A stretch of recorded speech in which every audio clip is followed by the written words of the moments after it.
Bueno, como les comentaba, el día de hoy vamos a iniciar con la parte de kernels. Eh, Lamentablemente, o sea, este es uno de esos temas que requieren, si se quieren ver como a profundidad, requieren un curso por sí solos, dado, dado pues la gran riqueza que contiene estos métodos. Este es muy diferente a los métodos a otros métodos de Machine Learning. En particular, es muy diferente en su planteamiento respecto a las, digamos, a las redes neuronales, porque las redes neuronales tienen fundamentos matemáticos, pero son, digamos, la parte matemática de las redes neuronales es muy abstracta, y la gente que hace teoría de veras así de redes neuronales, eh, pues digamos, todo lo que se prueba, ya sean teoremas o conjeturas o todo este tipo de cosas, la mayoría de ellas, pues primero que nada se sigue desarrollando. Ahora en día, pues hay muchísimos grupos de investigación que se dedican a tratar de elucidar por qué las redes neuronales son tan poderosas, cuáles son los límites, digamos, de las redes neuronales. Digamos, en general, tratar de establecer los fundamentos matemáticos de este tipo de algoritmos o de este tipo de estructuras, ¿no? Pero en el caso de los kernels, los métodos de kernels existen desde mucho antes de que existiera la noción de machine learning, dado que simplemente son, o sea, está muy apegado al álgebra lineal. Entonces, digamos, la mayoría de las cosas que le dan solidez a los métodos de kernels vienen de álgebra lineal, y pues son mucho anteriores, o sea, son mucho más viejos digamos, que el campo de investigación del machine learning. Eh, por lo tanto, está mucho más sustentado. Los teoremas que se prueban o que le dan fundamentos a los métodos de kernels, digamos, están directamente relacionados con, con el tipo de aplicación que se les da. Es decir, un teorema te da información directamente de cómo es que puedes aplicar estos métodos a un cierto conjunto de datos, ya sea de imágenes o algún problema de clasificación de patrones o de series de tiempo. Entonces, es una metodología mucho más compleja, en el sentido de que pues hay mucho más que ver dentro de la parte teórica. Y por lo mismo, es una herramienta mucho más poderosa, dado que podemos recurrir pues, a una gran serie de teoremas que ya respaldan o que nos dan información de por dónde podríamos movernos para resolver cierto problema. Y además, en caso de que nos encontráramos un problema nuevo de que pues, no se haya hecho, o sea, en el sentido de que no se haya demostrado cuál sería, digamos, la forma funcional del kernel para abordar cierto problema, dado que tienes a tu disposición todos los fundamentos matemáticos, este, no es complicado que tú, como estudiante, puedas empezar a diseñar tu propio kernel, que sea como ad hoc, o afín al problema explícito que tratas de resolver. Em, entonces, o sea, hay una larga historia de cómo es que, por ejemplo, en los noventas, ciertos grupos de biólogos empezaron a usar métodos de kernels, donde se inventaban kernels basados en procesos biológicos, o digamos en teoría de análisis de redes sociales. Tú puedes construir un grafo tal que cumple con las propiedades de un kernel. Entonces diseñas tu método de kernel, digamos, dedicado a analizar interacciones entre redes sociales, cosas así. Entonces, todo esto es, digamos, todos los fundamentos matemáticos que contiene esta teoría hacen que de esta metodología, pues una metodología muy versátil, pero que desafortunadamente, a la gran atención que han tenido las redes neuronales recientemente, pues todo el mundo, en lugar de pensarle un poco y empezar como diseñar eh, tu metodología, por ejemplo, usando kernels para resolver un problema, pues es más simple tomar una red neuronal ahí con un par de millones de parámetros y la ajustas a ese problema. Entonces, pero por ejemplo, muchas de las empresas lo que hacen es, dado que pues a ellos les interesa, les interesa proveer soluciones prácticas a ciertos problemas, am, digamos, el usuario final se dice, mira, ¿sabes qué? Quiero encuentra la correlación entre todos estos datos experimentales que tengo de las baterías que he diseñado a lo largo de los años eh, y pues quiero diseñar un nuevo material. Entonces, digamos, la respuesta trivial sería, si le preguntas a algún académico, es, ah, pues mira, vamos a agarrar una red neuronal y pues que haga lo que tenga que hacer. Pero en la práctica, dado que un departamento pequeño o de la compañía lo tiene que resolver, o simplemente el usuario final tiene que usar esta metodología, digamos, el que está comprando el producto, pues tiene que ser una mesa para que le sea fácil de usar. Él no va, o sea, el usuario final no tiene por qué tener, digamos, GPUs en su negocio. Entonces va a tener una laptop donde ahí es donde se tienen que hacer todos los cálculos, porque muchas veces son cálculos en tiempo real. Eh, entonces, el uso de redes neuronales no es posible, dada su complejidad, dado que le tienes que tuiquear mucho, le tienes que mover mucho a los detallitos. Tiene muchos detalles por donde puede fallar una red neuronal. Entonces, lo que hacen las compañías es diseñar métodos de kernels ad hoc, es decir, es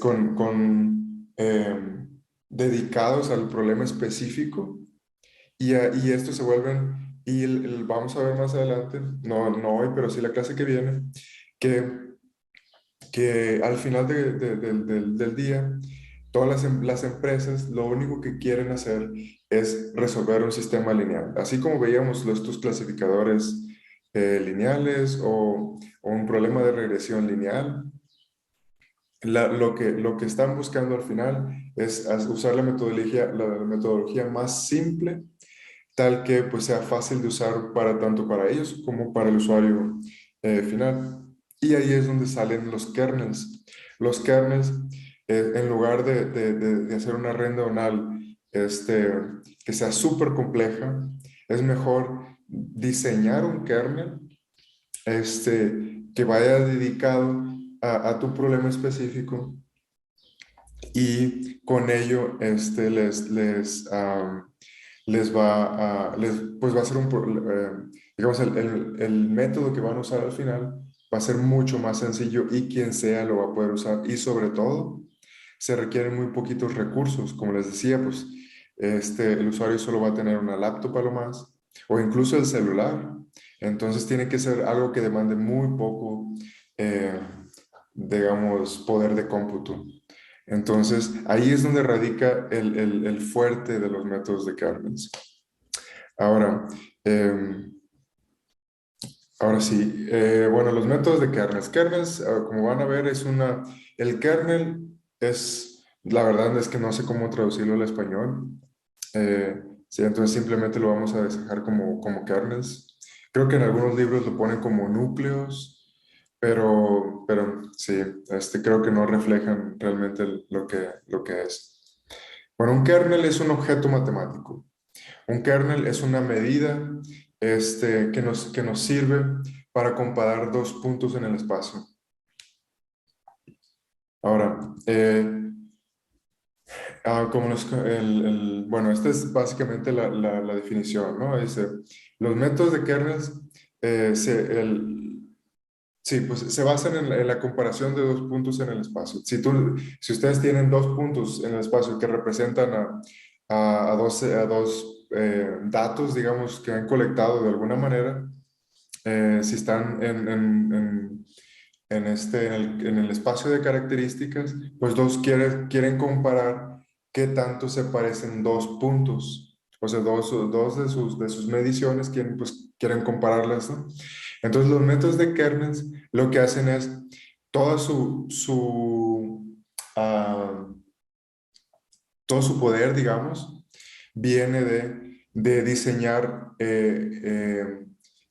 digamos, estas formas funcionales que permiten comparar de manera muy eficiente y muy informativa, sobre todo, la similitud entre dos puntos en el espacio. Ah, y ahora, tipos de kernels hay muchísimos, pero nosotros nos vamos a enfocar en un subconjunto de esos kernels en los cuales les pedimos que tengan ciertas propiedades. Y eh, dentro de esas propiedades, bueno, bueno, son las que vamos a ver a continuación, ¿no? Pero acuérdense, kernels hay muchísimos y son muy variados, pero nosotros nos vamos a enfocar en un subconjunto de esos, en donde les exigimos a estos kernels que tengan ciertas propiedades. Eh, ahora, lo que hacen los métodos de kernels es eh, construir una representación basada en estas comparaciones. Es decir, por ejemplo, si tenemos nuestro conjunto de datos, vamos a definir lo que es nuestra función de comparación, ¿no? Y esta función capa de comparación, lo que va a hacer es tomar dos puntos en el espacio y lo que nos va a regresar es una medida de qué tan parecidos son estos dos puntos. Entonces, y bueno, digamos, y con esta función, o sea, con esta función capa que es el kernel, podemos construir una representación matricial, que es decir, lo que quiere decir es que vamos a comparar todos los puntos contra todos, y con eso vamos a construir una matriz, y esta matriz va a contener toda la información del sistema. Es decir, esta matriz nos va a decir cómo se correlaciona un vector con el otro. Bueno, sí, va a encontrar las correlaciones y, por ejemplo, también va a ser una medida de qué tan cerca en el espacio se encuentran. Am, y bueno, ¿cómo se podría ver? Bueno, digamos, al final de cuentas, es una representación numérica de todos estos puntos. Si se fijan, esta es una matriz diagonal, no diagonal, perdón, simétrica, y en la diagonal en general se les exige a estos kernels, a estas funciones, eh, que, que digamos que la comparación digamos, en la diagonal de la matriz va a ser 1, dado que pues están máximamente correlacionados, ¿no? O el espacio, la distancia entre ellos es nula, entonces nos regresa un 1. Pero sobre todo nos dice qué tan correlacionados están dos puntos en el espacio. Entonces, en base a estas correlaciones, es que uno puede construir un algoritmo de Machine Learning, dado que estas matrices caracterizan completamente a nuestros datos. Ahora, restricciones sobre los kernels.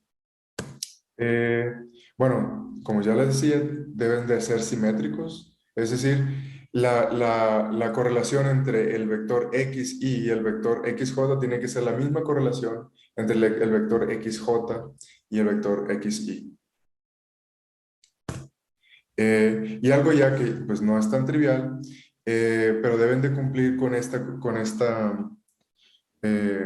condición, donde dados un conjunto de vectores A, que son valores, pueden tomar cualquier valor real, al hacer la suma sobre todo, bueno, el producto de esta manera, ¿no? de estos vectores siempre tiene que ser mayor que cero. Ahora, esto, como vamos a ver más adelante, le impone ciertas características a los valores que puede tomar el kernel.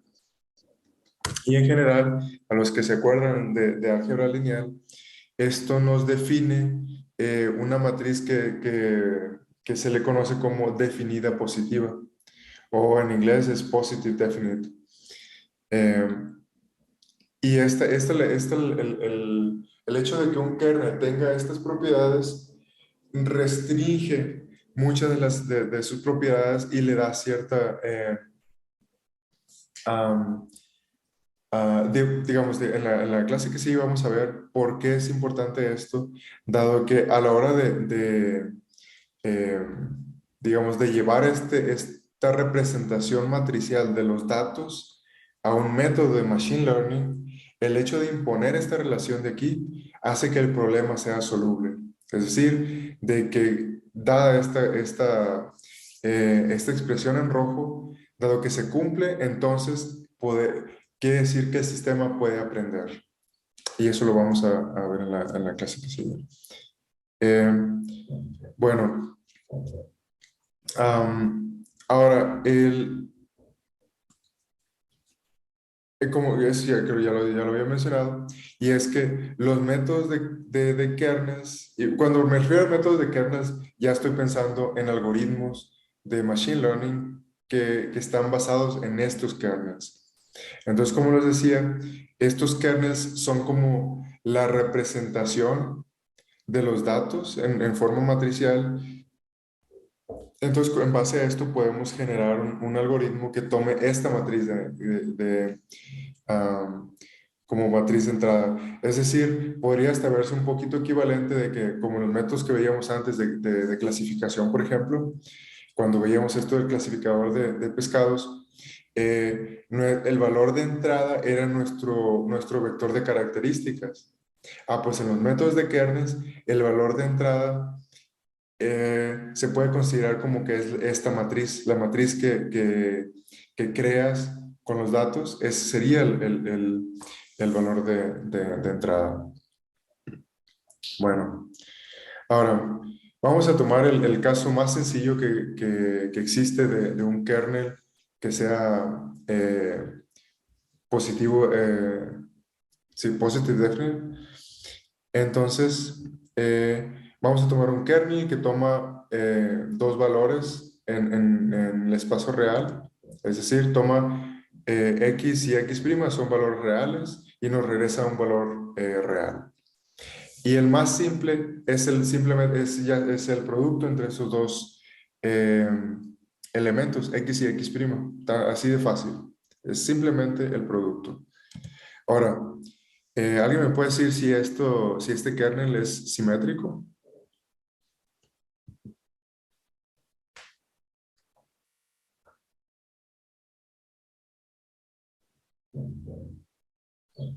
Creo que sí es.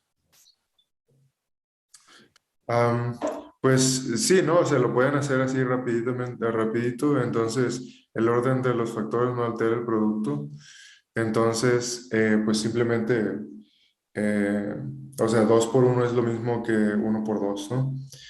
Entonces, pues sí, este es un kernel simétrico. Ahora, cumple esta propiedad y esta ya no está tan trivial, pero a ver, lo vamos a hacer. Entonces, simplemente sustituimos del lado izquierdo la forma funcional del kernel y nos va a dar que pues nos queda esto de aquí.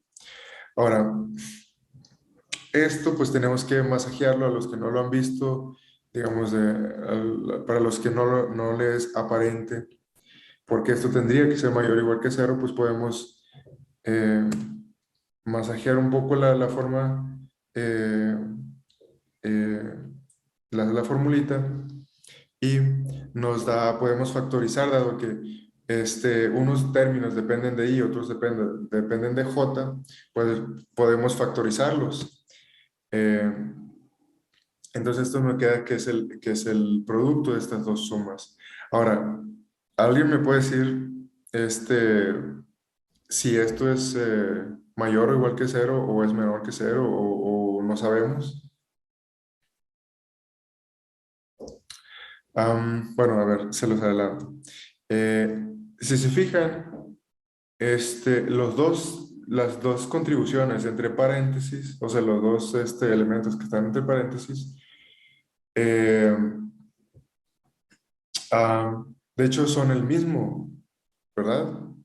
Espero que les sea claro que los dos términos, o sea, el producto de estas dos cosas tiene que ser justamente el cuadrado, dado que pues es el mismo, o sea, estos dos son lo mismo, o sea, simplemente aquí es que tienen índices diferentes en la suma, pero pues si uno pone la expresión numérica, pues es el mismo, tiene que dar el mismo valor.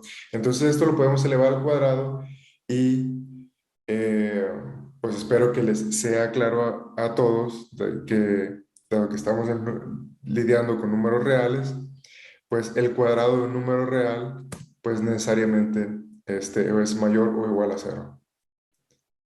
Em, Ahora,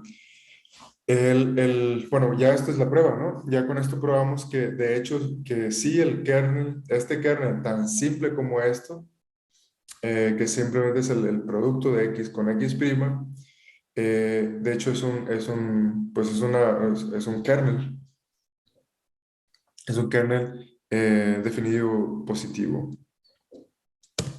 Am, Ahora, en el caso de vectores, esto cambia ligeramente. Es simplemente, vamos a tomar cada uno de los x y x' vive en un espacio de R, de un espacio real con d dimensiones y definimos nuestro kernel como el producto punto de estos dos vectores. Am, entonces de aquí, pues lo mismo, ¿no? ¿Es simétrico o no? Bueno, a ver, recuerden, esto simplemente es un producto punto entre x y x'. Entonces, eh, de sus clases de álgebra lineal que llevaron en la primaria, pues uno se acuerda que el producto punto entre A y B, o sea, A punto B, es igual que B punto A. Entonces, pues efectivamente, eh, esto es un kernel simétrico. Ahora, ¿cumple con esta relación? Bueno, pues lo podemos hacer. Eh, Primero sustituimos la forma funcional de em, de nuestro kernel y pues ya empezamos a trabajar esta fórmula. ¿Alguien me puede decir cuál sería el primer paso o cómo es que podrían resolver esto? Si se les ocurre así rápido, me lo dicen, si no, pues lo hacemos. Ok, bueno. De nuevo, dado las propiedades de un producto punto, pues podemos simplemente, no pasa nada si metemos las constantes dentro multiplicando los vectores. Eh,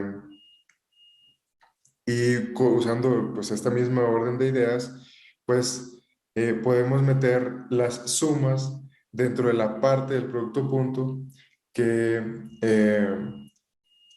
que depende de cada uno de los índices.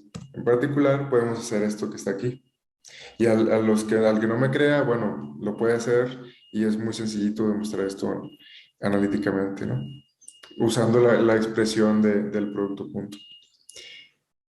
Ahora, de nuevo, esto es mayor que cero, igual que cero, menor que cero. ¿A alguien se le ocurre?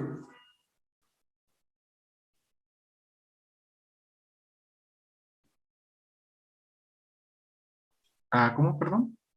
Sí, o sea, esto que está, el último elemento va a ver, mira, se los adelanto, es mayor o igual que cero. Pero ¿por qué tendría que ser mayor o igual que cero? ¿Que es la norma al cuadrado? Exacto. Entonces, dado que es la norma al cuadrado, porque es el mismo vector, digamos, es el producto punto de un vector v con el mismo vector v. Entonces va a ser, nos va a regresar la norma al cuadrado de ese vector. Entonces, necesariamente, pues tiene que ser mayor o igual que cero. Entonces, fíjense, aquí, de hecho, este es uno de las propiedades fundamentales de los kernels. Y de hecho, esta expresión de aquí, de que un kernel se puede expresar como el producto punto, o que un kernel válido es el mismo, es el producto punto entre x y x', de aquí es donde sale toda esa gran, tanto aplicabilidad como robustez del método. Ha dado que pues es simplemente un kernel, es simplemente un producto punto, y pues podemos hacer muchísimas cosas con un producto punto, dado que pues sabemos cómo funciona. Entonces, esto hace que este tipo de metodología se vuelva muy transparente de cómo, pues, cómo usarlos. Y en particular, a este tipo de kernels se le conoce como un kernel lineal. Ahora, si nos acordamos de la clase que vimos de clasificadores no lineales, la idea era cómo encontrar pues una transformación que nos llevara de un espacio donde no se puede hacer una clasificación usando, o sea, que no se puede separar estos dos puntos usando una línea recta o un hiperplano. Entonces, pues tendríamos que definir o encontrar esa transformación que nos lleva de ese espacio a otro espacio donde el problema, pues sí sea un problema que se pueda resolver usando una transformación o una frontera lineal. Entonces, en el caso de regresión o clasificación, pues bueno, en este caso en particular, podemos definir una transformación que va de R2, o sea, esto en el plano, a R3, y en particular es esta de aquí, donde al aumentar una dimensión en la descripción de nuestros datos, podemos separar este conjunto de datos usando un hiperplano. Ahora, ¿cuál es el mensaje aquí? Bueno, es que podemos diseñar esta transformación. O sea, dependiendo del problema, va a ser más fácil o más difícil, pero aquí el mensaje es que en general no nos interesa. O sea, en general, lo único que tenemos que saber sobre esta transformación es que existe.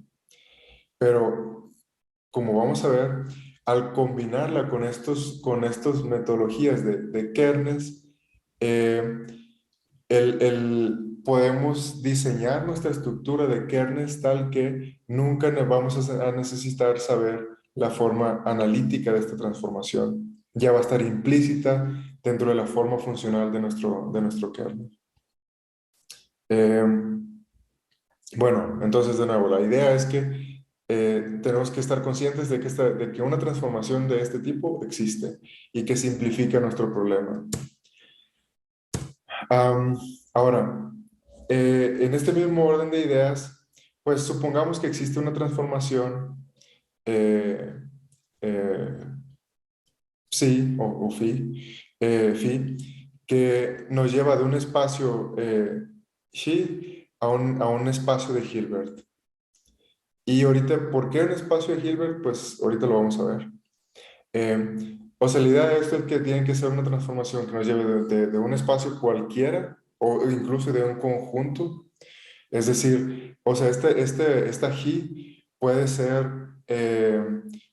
un conjunto o puede ser, o sea, por un conjunto me refiero a un conjunto matemático, ordenado o no ordenado. Puede ser un grafo, puede ser una foto, o sea, puede ser una imagen, puede ser lo que sea, no importa. Lo importante es que va a haber que exista una transformación que nos lleve de esa cosa cualesquiera a un espacio de Hilbert.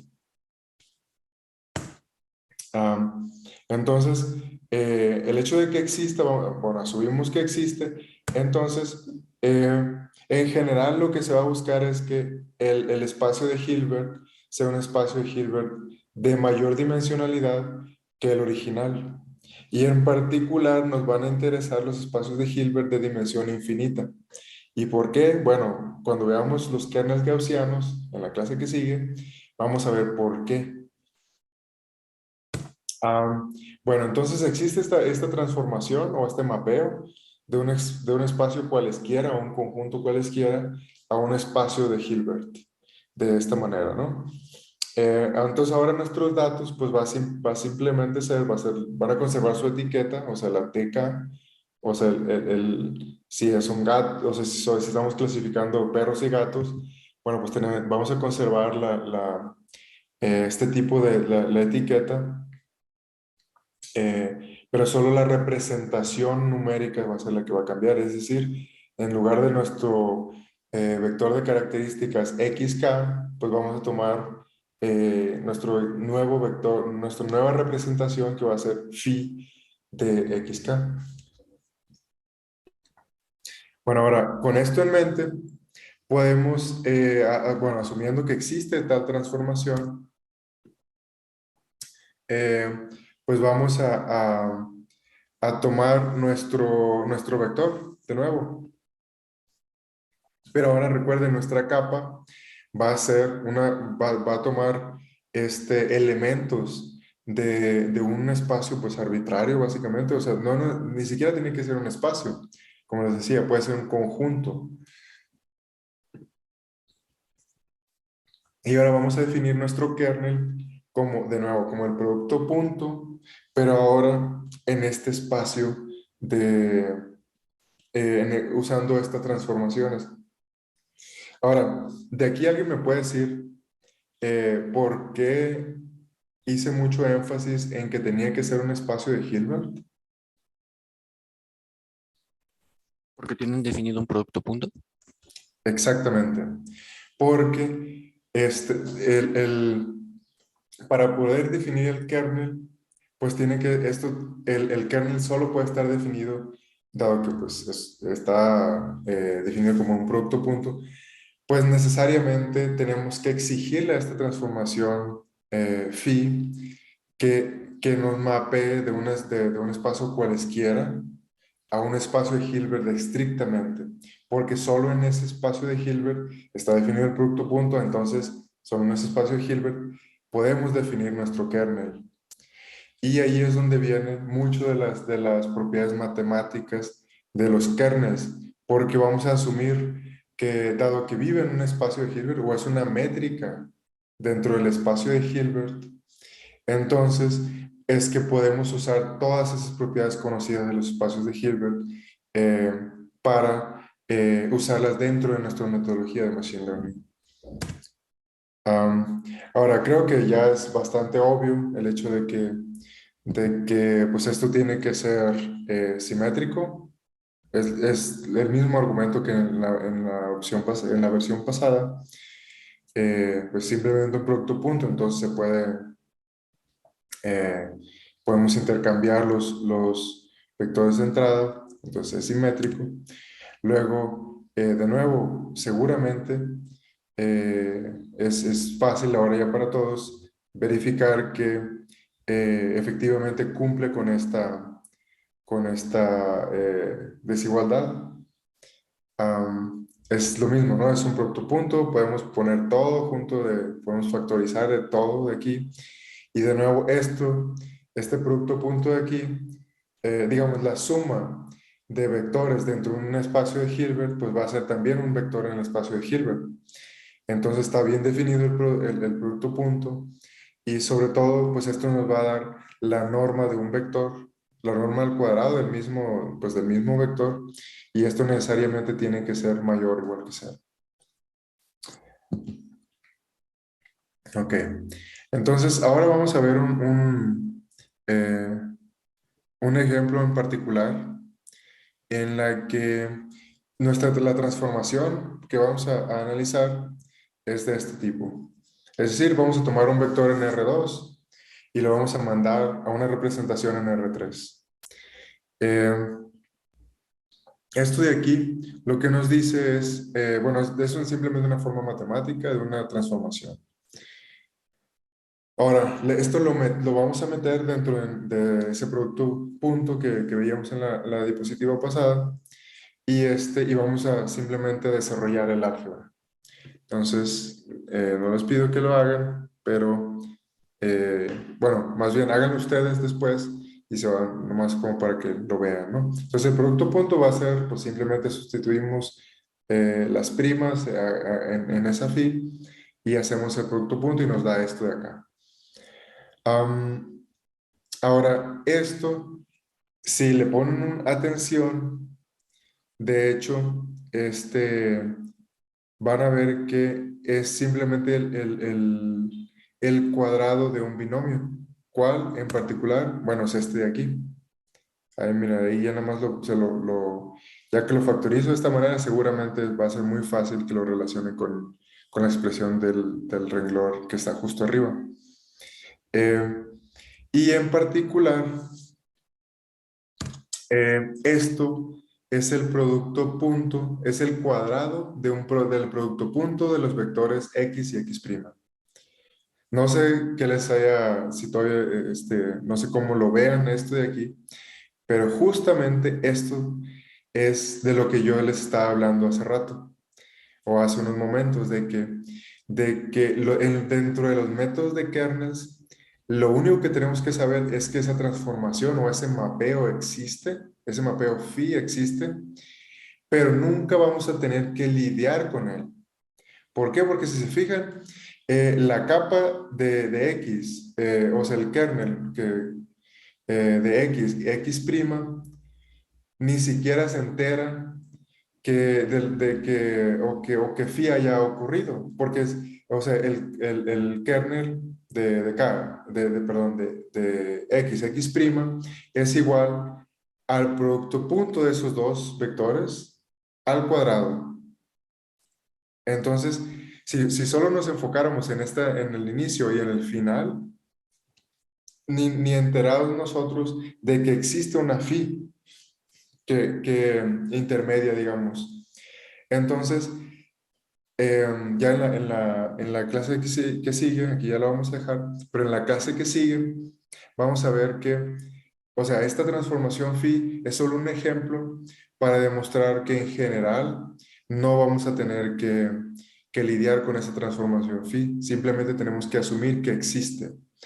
Y de hecho, el único mensaje que nos queda de phi es, o digamos, desde el punto de vista teórico, es saber que nuestro mapeo, que digamos el espacio donde estamos trabajando tiene que ser un espacio de Hilbert. Ese es lo único, la única consecuencia con la que que vamos a usar de la existencia de de ese mapeo phi. El hecho de que siempre vamos a tener que estar conscientes de que estamos trabajando en un espacio de Hilbert. Bueno, no sé ustedes, pero yo cuando vi esta transformación o este ejemplito tan simple, fue uno de esos como momentos en los que, de los que le agarré ese amor a los kernels, dado que, pues, simplemente usando álgebra, y creo que les va a ser más fácil, más simple en la clase que viene, con más ejemplos, pero digamos, el hecho de que sabemos que tiene que existir esa transformación, mas no tenemos que lidiar con ella. Y sobre todo, no tenemos que preocuparnos por la forma funcional que vaya a tener esta transformación. Ah, bueno, entonces, bueno, y por cierto, eso se le conoce como un kernel polinomial. ¿Por qué polinomial? Porque es el producto punto de nuestro kernel lineal a una potencia, en particular a una potencia al cuadrada.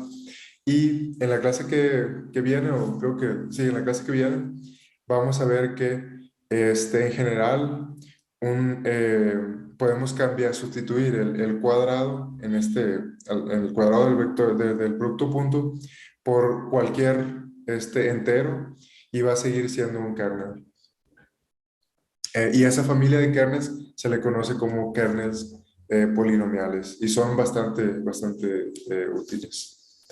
Ok, bueno, antes de ya terminar la clase, quiero que pues a aquellos que les interese saber más de esto de los kernels, hay un artículo que salió ya hace un año, un poco más de un año de hecho, donde demuestran que, bueno, lo pueden ver de aquí del título de este video, ¿no? Ah, por cierto, este youtuber, Yannick Kirchner, él hace como explicaciones de artículos que van saliendo, pues, creo que hace uno cada 15 días o algo así. Y de hecho sus explicaciones son muy buenas. Les recomiendo ampliamente el canal de este, de este youtuber. Eh, y él es muy bueno, sabe muchísimo, a veces hasta es complicado en algunas partes seguirlo, pero les recomiendo ampliamente sus videos y sobre todo les va a servir para saber qué es lo que está haciendo la gente y qué es relevante en estos días. Y en particular este video explica un paper donde describen eh, bajo qué condiciones las redes neuronales son equivalentes a esto que se llaman como kernel machines en inglés, pero nosotros lo denominamos métodos de kernels.